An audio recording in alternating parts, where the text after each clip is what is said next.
নমো ভগবতে বাসুদেবায়। নমো ভগবতে বাসুদেবায়। বেদব্যাস ঋষি আত্মা প্রজ্ঞা ভাতাং সুভাষসী পুরিজং বদনং ধায়তং সর্ববিঘ্ন প্রশান্তয়ে। বিজ্ঞান আমাদের এই জীবন করেছে সহজ, সরল ও সমৃদ্ধ, এবং এই জাতি গঠনের এই উদ্দেশ্য নিয়ে সরকারের একটি পরিকল্পনার অংশ হিসেবে আমাদের পূর্ববর্তী বক্তাগণ অনেক গুরুত্বপূর্ণ কথা বলে গেছেন। আমাদের কিছুটা উল্লেখ করেছেন।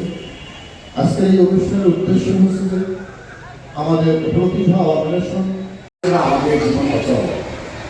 আমার পূর্ববর্তী বক্তা যারা বলে গেলেন, বিশেষ করে ডক্টর বিপ্লব 47তম জাতীয় প্রযুক্তি ও বিজ্ঞান সপ্তাহ